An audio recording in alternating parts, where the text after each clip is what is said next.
कोई है?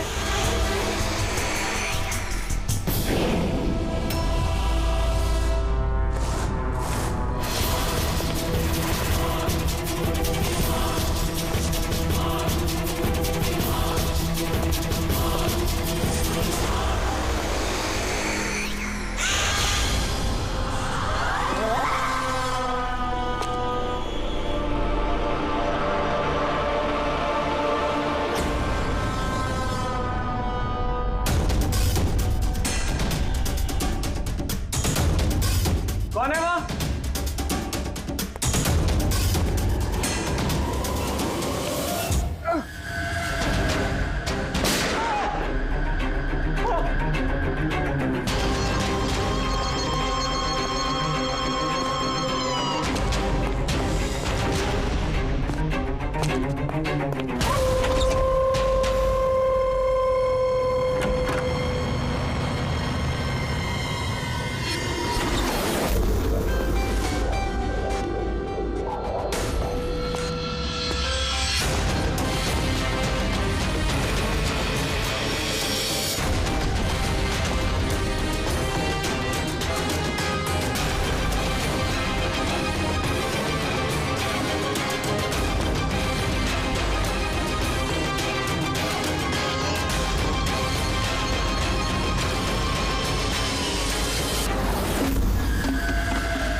पैर पे भी गोली मारी है, हाथ पे भी।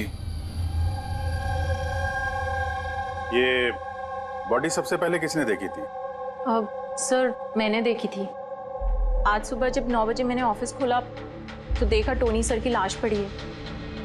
तभी मैंने आपको फोन किया। आप? सर मैं रीटा, टोनी सर की सेक्रेटरी। ये टोनी इस कंपनी के अकेले मालिक थे या आप कोई और भी पार्टनर था? नहीं सर, अकेले ही मालिक थे टोनी सर। तो इनके बाद नेक्स्ट सीनियर ऑफिसर कौन है कंपनी का? Sir Rohit sir. रोहित? जी सर, मैं ही इस कंपनी का सीईओ हूँ। किस चीज़ की कंपनी है ये? सर हम स्टॉक्स और सिक्योरिटीज में डील करते हैं। सर उनकी बेल्ट और जूते देखिए सर, इतने बड़ी कंपनी के सीईओ ये पहन के आएंगे ऑफिस? तो रोहित जी क्या चल रहा है आजकल शेयर का भाव? सर वो एक्चुअली सर आज मेरी नींद जरा देर से खुली थी तो मैं अखबार या इंटरनेट पर चेक नहीं कर पाया।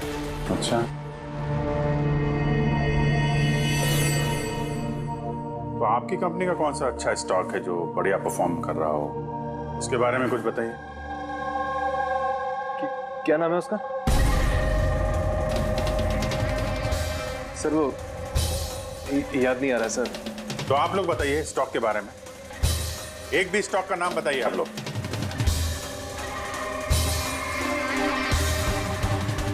क्या हो क्या रहा है यहाँ पे? हैं? देखो सच सच बताओ, वरना टोनी के मौत के जुर्म में सब लोग फंसोगे। सर सच में तो हम में से कोई भी यहाँ पे काम नहीं करता है। काम नहीं करता? क्या मतलब क्या है? मतलब सर हम सब लोग एक्टर्स हैं, फिल्मों में काम करना चाहते हैं। अरे मगर ये तो फाइनेंस कंपनी है, इसका फिल्मों से क्या लेना देना? सर फाइनेंस कंपनी तो सिर्फ नाम की है, यहाँ पर सर कोई काम नहीं करता। हम एक्टर को सिर्फ इसलिए रखा है ताकि हम यहाँ काम करने की एक्टिंग कर सके। मतलब यहाँ काम सिर्फ टोनी करता था और आप लोग एक्टिंग करते थे? एक्चुअली सर टोनी सर से मिलने दिन में बहुत सारे क्लाइंट्स आते थे।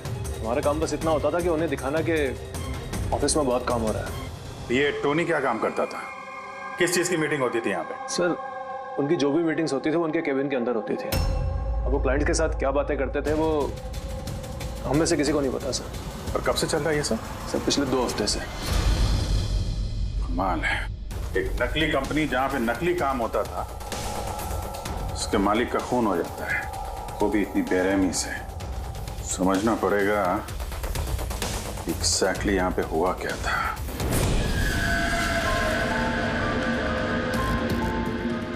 तो यहाँ पे टोनी को पहली गोली लगी है।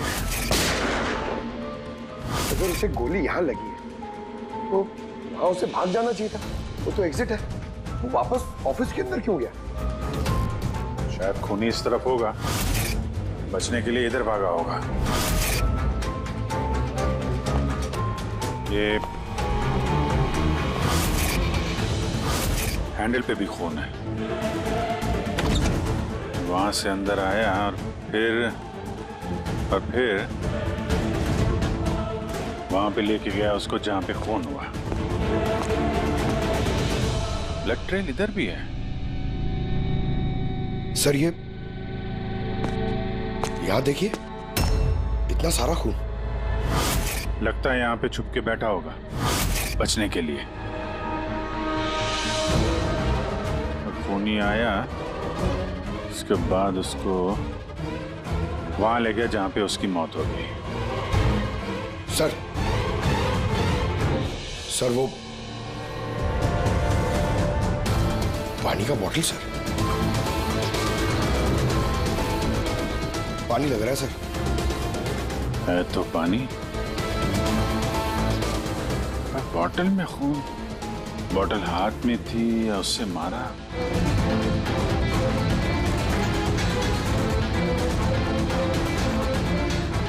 यहाँ तो खून है नहीं, खून तो वहां है, तो इसका मतलब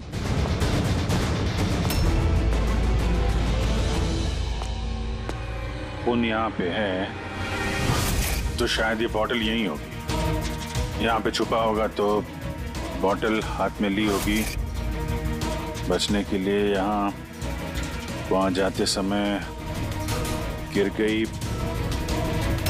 यहाँ पे भी खून, वहां से आया तो इस पे हाथ लगा और सर हाँ, यहाँ तो ब्लड ट्रेल है।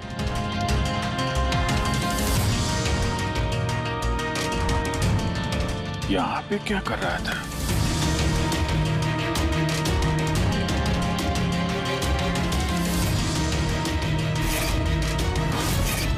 यहाँ पे पंजे का निशान है, यहाँ भी खून है, यहाँ भी पंजे का निशान है। कुछ पकड़ रहा था या फिर? अरे क्या? ठीक हो? हाँ सर। गन छुपा के रखी है अंदर। शायद इसी को ढूंढने आया होगा, लेकिन इसके पहले गन तक पहुंचता खूनी पहुंच गया इसके। मगर सर ये ऑफिस में उसने गन क्यों छुपा के रखी? ऑब्वियसली उसकी जान को खतरा होगा। इतना गड़बड़ घोटाला करके रखा हुआ था यहाँ पे, एक्टर्स लोगों को हायर करके रखा था। पता नहीं कितने दुश्मन होंगे इसके। ये डायरी भी।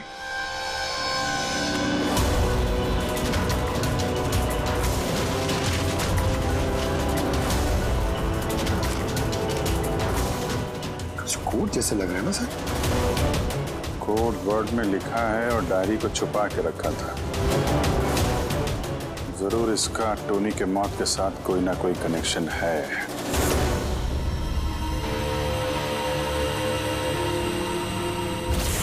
ये इसका बॉडी स्कैन चेक किया तुमने? वैसे स्कैन देखा मैंने, बाकी सब कुछ ठीक है। सिर्फ इसके एब्डोमेन में मुझे कुछ अजीब सी गोल गोल सी चीजें नजर आ रही है। समझ में नहीं आ रहा क्या है। चलो देखें क्या। ये देखिए सर, ये जो गोल गोल सी चीज है ना तारिका, ये मेटेलिक चीज है, कोई something metallic. Metallic like coin जैसी? एब्सोल्युटली। लेकिन ये इसके एब्डोमेन में आई कैसे? एक काम करते हैं, इसके पोस्टमार्टम से ही पता लगेगा आखिर ये चीज है क्या। यार सोलंके, टोनी के पेट में से ये 5 सिक्के निकले। बॉस, मैंने इन सिक्कों के बारे में पता लगाया। ये सिक्के किसी भी देश की ऑफिशियल करेंसी नहीं है। मगर सर कोई अपनी मर्जी से ये सिक्के क्यों खाएगा? शायद खूनी ने टॉर्चर करने के इरादे से टोनी को मजबूर किया होगा ये सिक्के निकलने के लिए। कोई ना कोई कनेक्शन तो है इस सिक्कों का इस केस के साथ। ये जो टोनी के नकली एम्प्लॉइज हैं, इनसे पूछते हैं। तो बताइए, आप में से किसने ये कॉइन्स देखे टोनी के पास? नहीं सर, किसी ने नहीं। सर याद कीजिए, जोर डालिए अपने दिमाग पर, बताइए। टोनी का खून किसने किया? आप दोनों को? मैं दीनानाथ और ये शेखर। मैंने यहाँ फोन किया था। ऑफिस जाकर पता चला कि टोनी का खून हो गया। आप लोग कैसे जानते हैं टोनी को? मैं उससे सेट कॉइन्स खरीदता था। Set coins? जी। ये है क्या एग्जैक्टली? सेटकॉइन एक ऑनलाइन करेंसी है। इसका व्यापार ऑनलाइन यानी इंटरनेट पे होता है। जैसे गोल्ड में और शेयर मार्केट में लोग इन्वेस्ट करते हैं, वैसे इसमें भी करते हैं। बस अंतर यह है कि ये फिजिकल फॉर्म में नहीं होता, गोल्ड कॉइन की तरह, है ना? नहीं सर, होता है ना। जैसे गोल्ड कॉइन होता है ना, वैसे ये कॉइन भी बाजार में मिलता है। टोनी उन चुनिंदा लोगों में से था जो इनका व्यापार करता था। एक मिनट दीनानाथ जी, क्या ऐसी कॉइन्स आपने खरीदी थी टोनी से? हाँ सर, मैंने ऐसे ही 10 कॉइन्स खरीदे थे और एक कॉइन की कीमत 3 लाख रुपए थी। ये देखिए। माय गॉड, ये तो ठीक वैसे ही है सर। सर, आप लोगों को तो अंदाजा भी नहीं होगा कि ये कॉइन्स खरीद के कितने लोग करोड़पति बन चुके हैं। इनकी कीमत भी दुगनी हो चुकी है। मैं तो और भी खरीदना चाहता था, शेखर को बुलाया था ताकि ये भी इन्वेस्ट करे। दीनानाथ जी, आपके साथ धोखा हुआ है। जी हाँ, ये जो सेट कॉइन्स है ना, ये इंटरनेट करेंसी, ये सोने के सिक्कों की तरह बाजार में नहीं मिलती। आपके साथ झूठ बोला टोनी ने। मेरे सारे पैसे डूब गए, इन कॉइन्स की कोई कीमत नहीं रही। दीनानाथ जी, इस टोनी की जैसे 420 दुनिया में बहुत है जो खुद के फायदे के लिए आप जैसे लोगों को फंसाते हैं। काश अपने पैसे इन्वेस्ट करने से पहले आपने थोड़ी जांच पड़ताल की होती। अच्छा हुआ मैंने पैसे इन्वेस्ट किए, वरना मैं भी लूट जाता। मेरी बेटी की शादी कैसे होगी? मैंने अपनी सारी जमा पूंजी इसमें लगा दी, अपने प्रोविडेंट फंड्स के पैसे भी। सर, लगता है टोनी ने जानबूझ के थोड़े ज्यादा उम्र वालों को ही अपना निशाना बनाया है। उन्हें टेक्नोलॉजी और इंटरनेट के बारे में ज्यादा जानकारी होती नहीं है। हाँ सर। सर, कहीं ऐसा तो नहीं कि जिन जिन लोगों को टोनी ने धोखा दिया है उनमें से किसी ने टोनी का खून कर दिया? हो सकता है दया, बिल्कुल हो सकता है। टोनी के इस खूनी तक पहुंचने के लिए हमें पहले ये पता लगाना चाहिए कि टोनी ने कितने सारे लोगों को ये सेट कॉइन्स को लेकर फंसाया है। और फिर ये भी जानना बहुत जरूरी है कि टोनी के पेट में ये सेट कॉइन्स गए कैसे। सर, मैंने इस टोनी का पूरा इतिहास चेक किया। उसके पास कई नकली आईडी कार्ड्स थे, उस पर अलग अलग एड्रेसेस, अलग अलग फोन नंबर्स। सर, हमें तो ये भी नहीं पता है कि टोनी उसका असली नाम है भी या नहीं। और फिलहाल तो हमें ये भी नहीं पता सर कि ये सारे जुर्म उसने अकेले किए हैं या कोई पार्टनर भी है उसका। यानी जो कोड क्रैक हो जाए ना, वो कोड जो टोनी के ऑफिस वाले डायरी में मिला था, बहुत सारे सवालों का जवाब मिल जाएगा।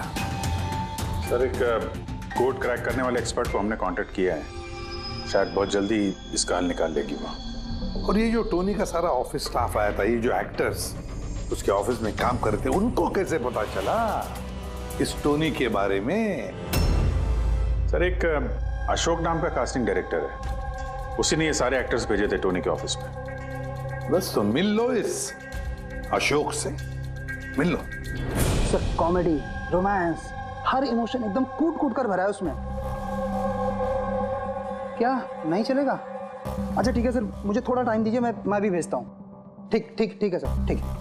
अरे अशोक जी, मेरी फोटो भेज दीजिए ना।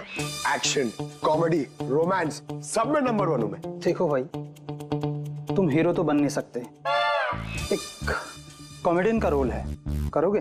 कॉमेडी? और हाँ, तुम्हारे चेहरे में मुझे एक कशिश दिखती है। एक आर्ट फिल्म के लिए मेरी बात चल रही है। तुम एक काम करो, एक ऑडिशन दे दो उसके लिए। अच्छा, क्या रोल रोल रोल क्या है? रोल एक पुलिस वाले का है। अरे ये तो मेरे बाएं हाथ का खेल है। पुलिस वाले का रोल करने का तो बड़ा एक्सपीरियंस है मुझे। एक्सपीरियंस है पुलिस वाले के रोल का? अरे रोज ही पुलिस वाले का रोल करते हैं। आप ये देखिए, ये सीआईडी असली है क्या? असली है, और जिस जेल में तुझे लेके जाएंगे ना वो भी असली है। जेल? अब बजी दिमाग की घंटी। नहीं, कौन है ये? कौन है ये? हा? इसको एक्टर सप्लाई किए थे ना तूने ऑफिस में काम करने की, एक्टिंग करने के लिए, भूल गया तू? सर आपको जरूर कोई गलतफहमी हुई है। देख, सीआईडी के सामने एक्टिंग करेगा ना तो बहुत भारी पड़ेगा तुझे। यही 11 एक्टर भेजे थे ना तुमने टोनी के पास? हाँ याद आया, भेजा था मैंने। लेकिन सर काम करने की, एक्टिंग के लिए नहीं भेजे थे, बल्कि टोनी ने मुझसे ये कहा था कि वो एक शॉर्ट फिल्म बना रहा है और उसको कुछ स्ट्रगलिंग एक्टर चाहिए।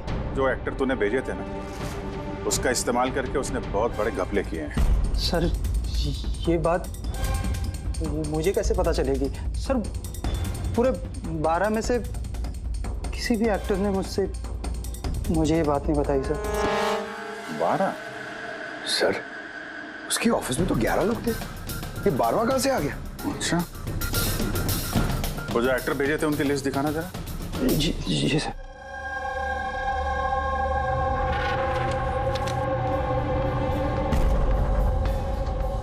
ये नया नाम है, ईशा कुमार।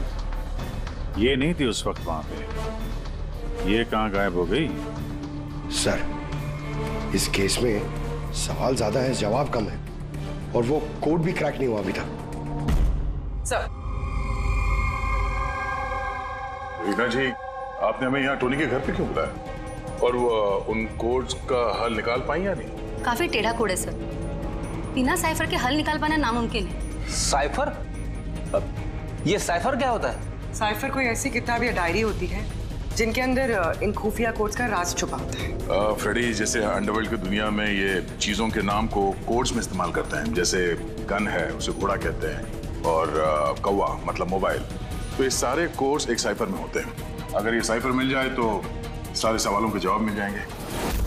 सर मुझे लगता है कि टोनी इस साइफर को ऐसी जगह रखता होगा जहाँ से उसे वो आसानी से देख सकता हो या पढ़ सकता हो। लेकिन सर उसका ऑफिस तो अच्छी तरह से चेक किया था, वहां पर तो कुछ भी नहीं मिला।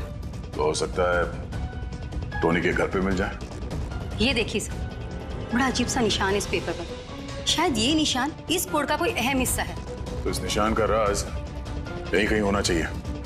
घर का एक एक कोना चेक करते हैं।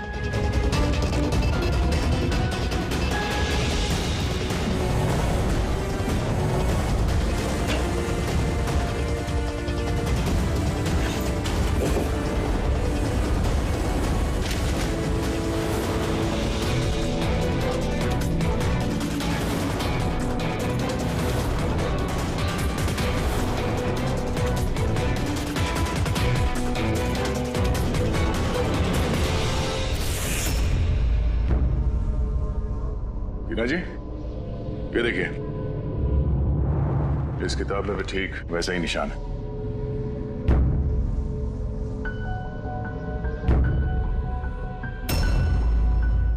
सर यही तो साइफर है।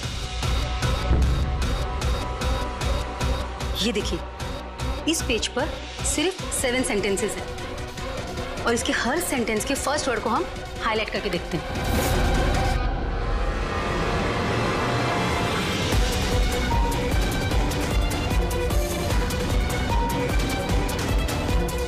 ये सीजर का क्या होता है? जूलियस सीजर का नाम तो सुना होगा ना?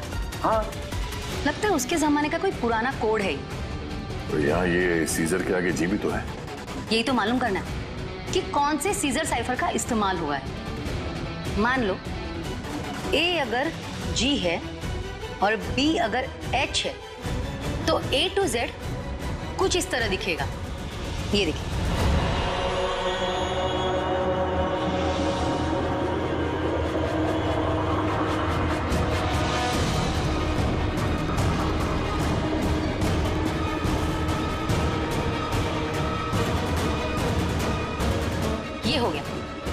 हम इसे फॉलो करके देखते हैं कि हमारा कोड का मतलब क्या है।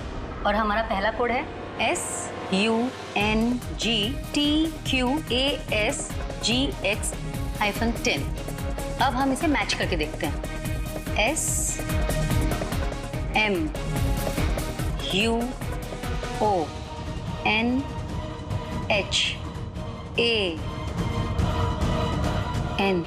मोहन?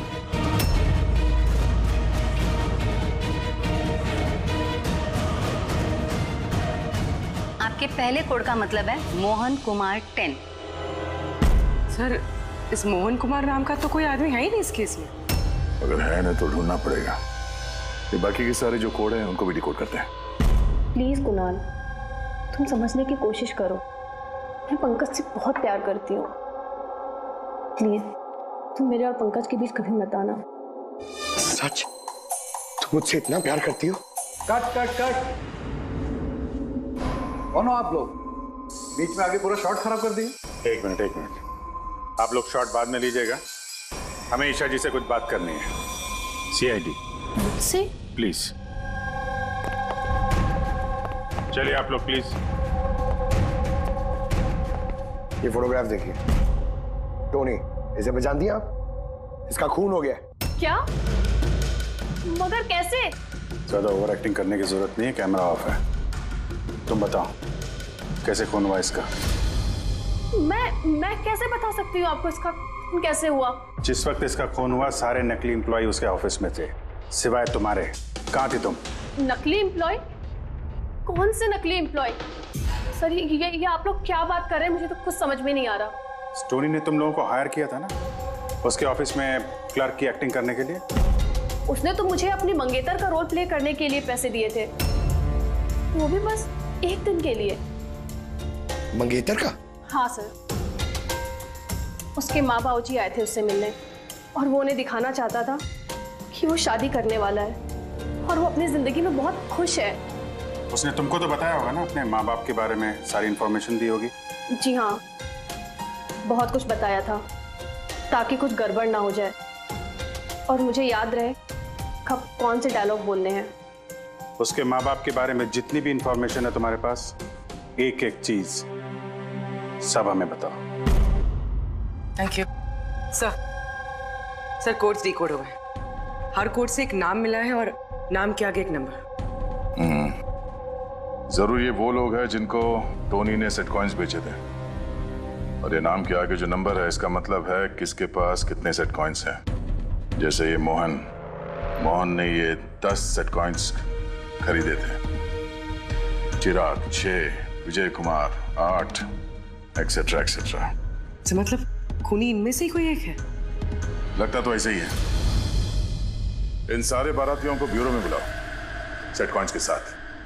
सर, मैंने टोनी को नहीं मारा। आपने मुझे बताया तब तो मुझे पता चला कि टोनी का मर्डर हो गया। कल रात तुम कहाँ थे? कल रात मेरे सर में दर्द था तो मैं कल रात 10 बजे ही सो गया था सर। अच्छा, और कौन है आपके घर में? मेरे घर में बस मैं हूँ सर, और मेरा एक बेटा है जो विदेश में नौकरी करता है।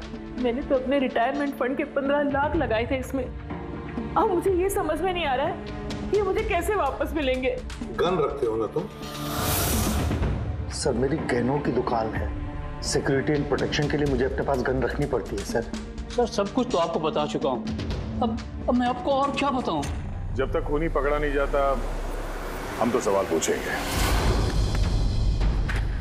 इस डायरी में उन लोगों के नाम लिखे हुए हैं जिन्होंने उससे वो कॉइन्स खरीदी थी, सेट कॉइन।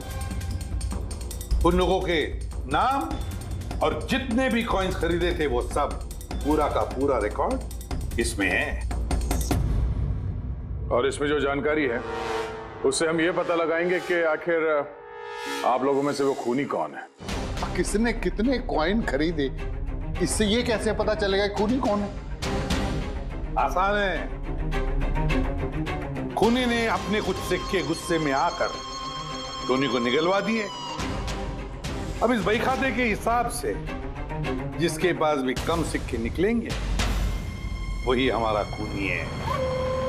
चलिए, आप सब लोग अपने अपने सेट कॉइन्स के सिक्के गिनती करवाइए।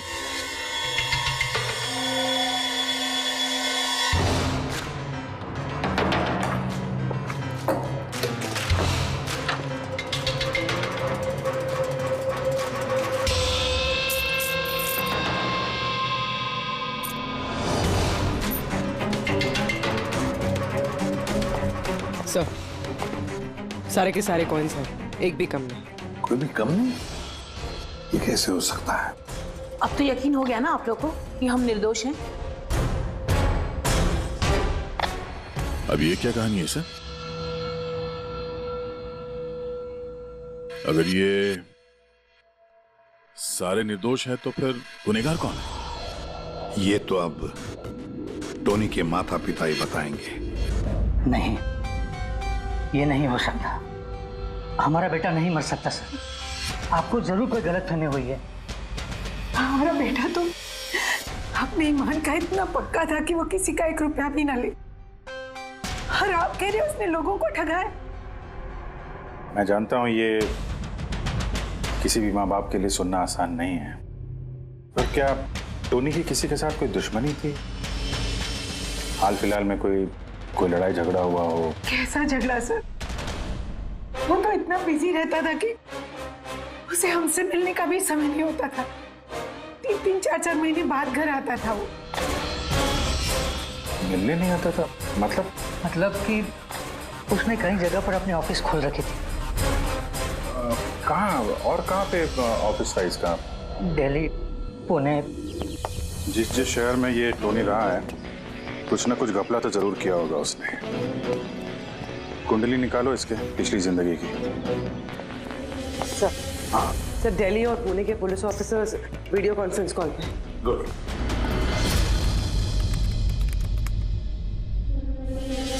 सर, इस स्केच को देखिए सर। टोनी से इसकी शक्ल मिलती है। इस आदमी के खिलाफ 2 साल पहले यहाँ दिल्ली में FIR दर्ज हुई थी। कई लोगों के साथ में चिट फंड में इसने घोटाला किया था, लेकिन सर इसका नाम टोनी नहीं बल्कि अमर है। सर, यहाँ पर उसका नाम प्रशांत था। पिरामिड स्कीम के नाम पर उसने लोगों को बड़े बड़े सपने दिखाए और कई लोगों के पैसे खा गए। बहुत लोगों ने उसके खिलाफ कंप्लेंट भी दर्ज की है। सारे शहरों में यही कारनामा किया सर इसने। एक शहर से बेईमानी का पैसा इकट्ठा करके दूसरे शहर को रवाना हो गया किसी और को टोपी पहनाने। इसका मतलब है इस टोनी के दुश्मन सिर्फ इसी शहर में नहीं, बाकी शहरों में भी हैं। तो खूनी में से कोई हो सकता है। मतलब सर, हर शहर से ऐसे लोगों की लिस्ट निकालनी पड़ेगी जिनके साथ धोखा हुआ है। सर, यहाँ पर उसके खिलाफ कल्पेबल होमिसाइड की केस भी है। ये आलोक नाम के आदमी के उसने पैसे खा लिए थे। वो सदमा वो आदमी बर्दाश्त नहीं कर पाया, इसलिए उसने सुसाइड किया। तो टोनी को मारने का सबसे बड़ा मोटिव तो आलोक के किसी करीबी के पास है। ना तो उसने सिर्फ पैसा खोया बल्कि अपने किसी करीबी को भी खोया है। हाँ, आलोक, पुणे।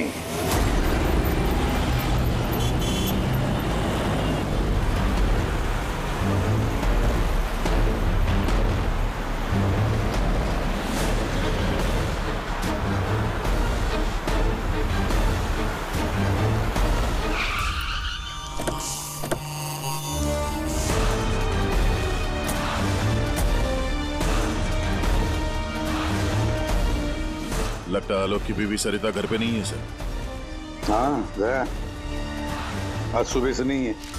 आज का पेपर और दूध। पंकज सर, जाके जरा पड़ोसियों से पूछताछ करो। Excuse me. जी, मैं ऑफिसर पंकज हूँ, CID मुंबई से। हेलो सर, मैं पूनम। हेलो, ये सरिता यहाँ रहती हैं? ये हाँ, कहीं हाँ। गई हुई है बाहर, आपको पता है?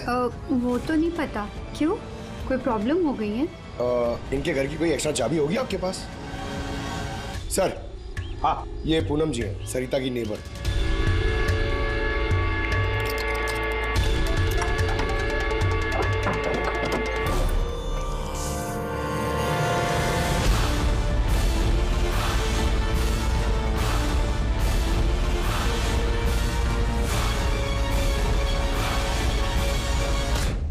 जिस तरह से घर के अंदर ये सामान बिखरा पड़ा है, ऐसा लगता है कि कल रात यहाँ पे कुछ हुआ था। हुआ तो था जरूर दया, कुछ न कुछ तो हुआ था। ये देखो, खून के निशान। ऐसे लग रहा है जैसे किसी को घसीट के यहाँ से ले जाया गया। सर, कहीं किसी ने सरिता का किडनैप तो नहीं कर लिया? पूनम। हाँ सर। सरिता को आखिरी बार कब देखा था तुमने? सर, रात के 2 बजे, जब मैं नाइट शिफ्ट से घर वापस आई।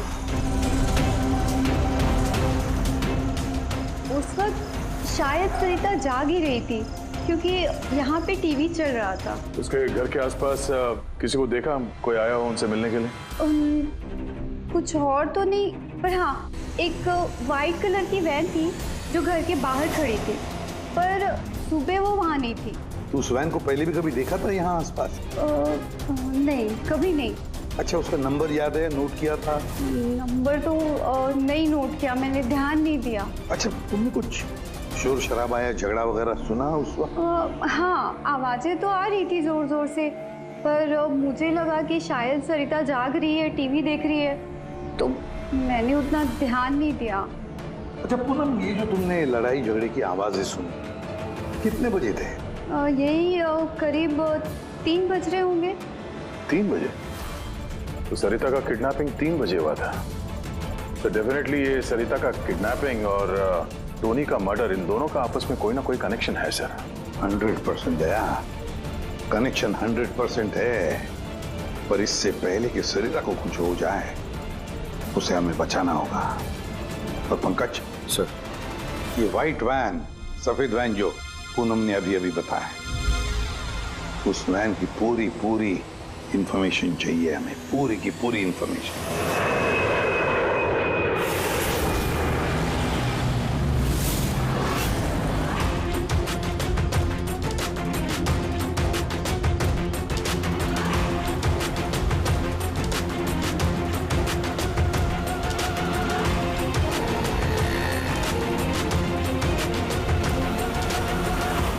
सर, यही रास्ते से वो व्हाइट वैन क्रॉस हुई थी। ये रास्ता तो आगे हाईवे नंबर 15 से जाके मिलता है। कहीं ऐसा तो नहीं कि किडनैपर्स इस सरिता को शहर से बाहर ले गए हो? सर नहीं सर, क्योंकि वो आगे जो टोल नाका है उसमें गाड़ी क्रॉस नहीं हुई है। तो फिर जरूर किडनैपर ने सरिता को टोल नाका और सिग्नल के बीच में कहीं छुपा के रखा। तो सर इस सिग्नल और टोल के बीच में कोई तो रास्ता होगा जो अंदर जाता है, और शायद किडनैपर्स का अड्डा वहीं कहीं आसपास होगा। हाँ, चलो देखते हैं कोई रास्ता है क्या।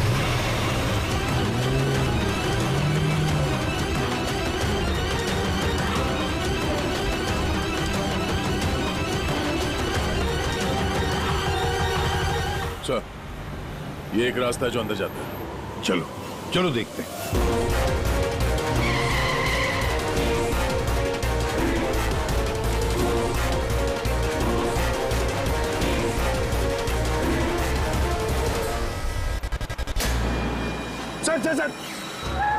सर वो पीछे।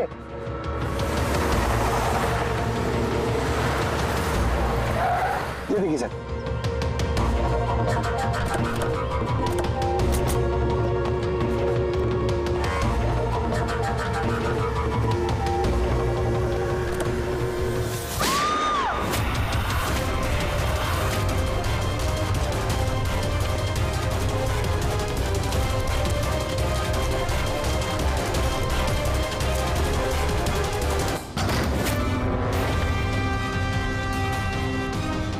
My God. सरिता? सर अंदर कोई नहीं है। तुम ठीक हो? सर लगता है खूनी गाड़ी लेके बाहर है, मैं देखता हूँ सर।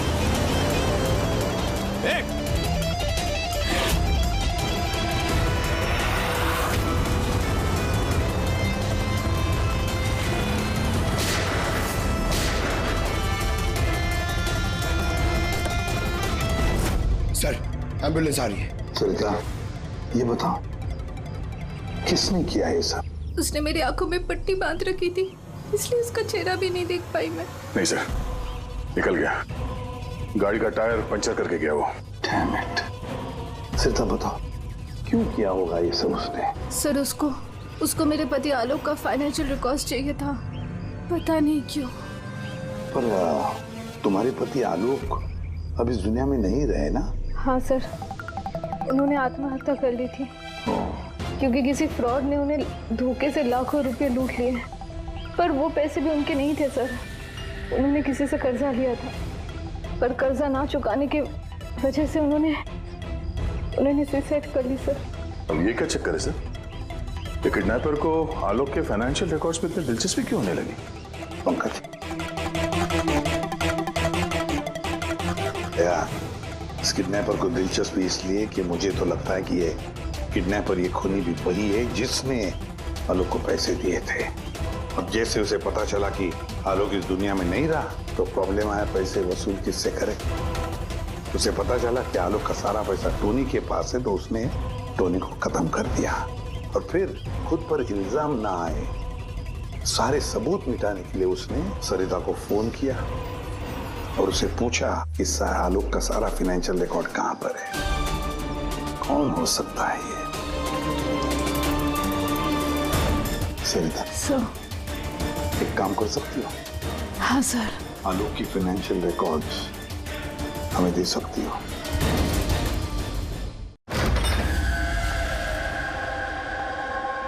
माय गॉड, यार ये मुजरिम जो भी कोई है हमसे पहले यहाँ पहुंच गया और देखो लगता है सारे सबूत जलाकर राख करने की कोशिश की है उसने। बस सर उस कंप्यूटर के साथ कुछ करना दिया हो जिसमें आलोक के फाइनेंशियल रिकॉर्ड्स हैं। तो फिर देखो जरा कोई कंप्यूटर या लैपटॉप वगैरह मिलता है क्या? सर हाँ, लैपटॉप मिल गया। वंडरफुल। सर आलोक फाइनेंशियल फाइल। गुड। अब इसकी फाइल ओपन करने की कोशिश करो, जरूर उसमें उसके कर्जदारों की लिस्ट मिलेगी हमें। खुल गया सर। इससे तो कई सारे लोगों से कर्जा लिया है सर, और सबसे ज्यादा कर्जा दिया है शेखर ने। शेखर? कहीं वही शेखर तो नहीं जो दीनानाथ के साथ हमसे मिलने आया था? नहीं दीनानाथ, ये शेखर। हाँ सर वही है। तो विद्या, इस शेखर का पिंजरे में जाने का वक्त आ गया। वो सफेद वैन तो मिल गई सर, पर शेखर का अभी तक कुछ पता नहीं चल पाया। सर शेखर भले ही खून करके भाग गया हो लेकिन ज्यादा दूर नहीं जा पाएगा। फिर भी कुछ ना कुछ तो गड़बड़ जरूर है इस केस में, पता नहीं क्यों लेकिन सही नहीं लग रहा है मुझे। क्या हुआ सर, आपको कुछ और लग रहा है क्या? अब जिस तरह सोचो, ये सरिता का किडनैप होना, उसके बाद में हमें बड़े आसानी से वो सफेद वैन मिलना लावारिस पड़ी हुई, उसके बाद में आलोक की फाइनेंशियल रिकॉर्ड जिसमें शेखर का भी नाम है वो भी बड़े आसानी से मिले हमें। हाँ सर, फाइनेंशियल रिकॉर्ड लैपटॉप के डेस्कटॉप पे था। यही तो मैं कह रहा हूँ दया, गड़बड़ है। हालांकि ये ऐसे फाइनेंशियल रिकॉर्ड्स अलग से फोल्डर में होने चाहिए, पासवर्ड प्रोटेक्टेड होने चाहिए ना। सर लेकिन अगर हमें वो सुराग मिल रहे हैं तो ये तो अच्छी बात है ना। नहीं पंकज, हमें सुराग मिल नहीं रहे हैं, सुराग हमें दिए जा रहे हैं एक के बाद एक, एक के बाद एक। इसीलिए तो मैं कह रहा हूँ ना, गड़बड़ है, कुछ ना कुछ तो गड़बड़ जरूर है। हमें गुमराह करने की कोशिश हो रही है। टोनी के बारे में आपको जो कुछ भी याद है जरा डिटेल में बताइए। बात करने में, लोगों को बड़े से बड़े सपने दिखाने में बहुत अच्छा था ये टोनी। ऐसे किसी से घुल मिल जाता था केवल 2 मिनट में कि जैसे आपको लगे कि दुनिया में उससे अच्छा आपका कोई दोस्त है ही। और हाँ सर, आलीशान पार्टीज वगैरह रखी थी उसने अपने इन्वेस्टर्स के लिए। उन पार्टीज की तस्वीरें हैं आपके पास? सर हाँ सर, पूर्वी ने ये फोटो भेजी है, सस्पेक्ट के घर से मिली है। अच्छा, तो ये है वो इस पूरे खेल के पीछे। मतलब शेखर भी इसी के कब्जे में होगा सर? इसका फोन ट्रैक करो, शेखर की जान को खतरा है, शेखर को बचाना होगा।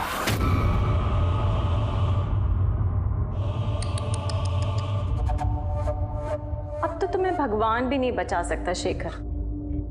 सीआईडी को सारे सबूत तुम्हारे खिलाफ मिले हैं। अब तो ये ट्रिगर दबाकर तुझे बस मार डालूंगी और उन सबको लगेगा कि तू देश छोड़ के भाग गया।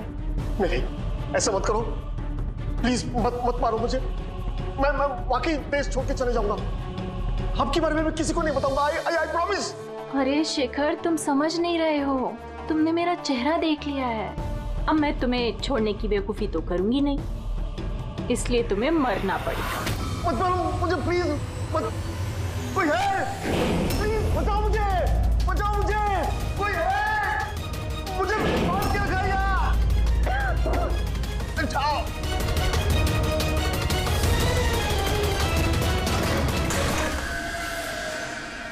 उठ उठ।